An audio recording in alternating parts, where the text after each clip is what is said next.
নমস্কাৰ ষ্টুডিঅ'ত মই লামিন্দ টাইম 60 অসমত আপোনালোক সকলোকে স্বাগতম মাৰ্গেৰিটা লংটিঘাট গাঁৱত নৱনিৰ্মিত বৌদ্ধ বিহাৰত শুভ উন্মোচন বৌদ্ধ ধৰ্ম তথা পৰম্পৰাত বিশ্বাসী টাইফাকে লোকসকলৰ জনবসতি অঞ্চল হৈছে মাৰ্গেৰিটা বিধানসভাৰ ভিতৰুৱা গাঁও লংটিঘাট তেওঁলোক বৌদ্ধ ৰীতি-নীতিৰ লগতে ধৰ্মীয় উপাসনাৰ বাবে পৰিচিত বৌদ্ধ বিহাৰটো নিৰ্মাণ কৰি আজি ৰাইজৰ উদ্দেশ্যে দান কৰা হয় মাৰ্গেৰিটা যুৱক ব্যৱসায়ী তথা সমাজকৰ্মী ৰূপম গগৈয়ে বৌদ্ধ ধৰ্মৰ প্ৰতি শ্ৰদ্ধা জনায়ো ৰাইজৰ প্ৰতি ভাল পোৱাৰ বাবে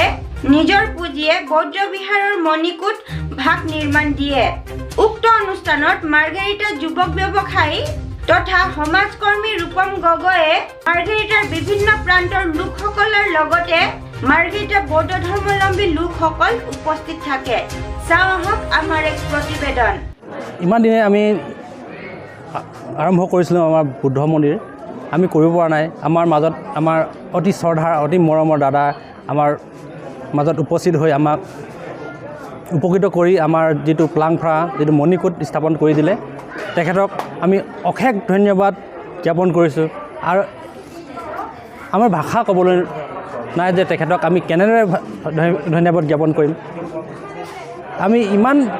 কষ্ট দুখ কষ্টৰ মাজে আমি ঘাট প্ৰতিঘাত মাজে আমি কৰি আহিছোঁ আমি বহু বছৰ গৈ কৰি আহিছোঁ কিন্তু আমি কৰিব পৰা নাছিলোঁ তেখেতে আমাক আহি ইমান সহায় কৰি দিলে সেই হেতুকে আমি আজি তেখেতক আমাৰ সকলোবাসী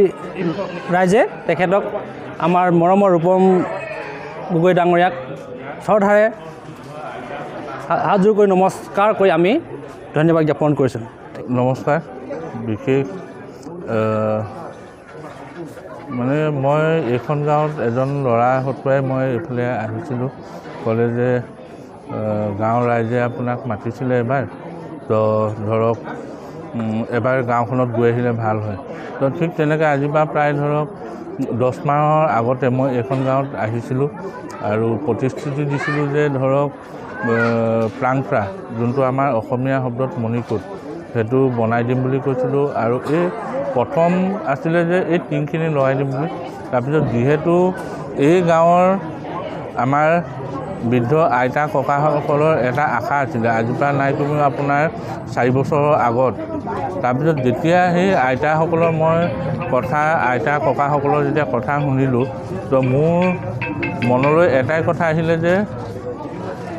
ভগৱানৰ আশীৰ্বাদত মই এই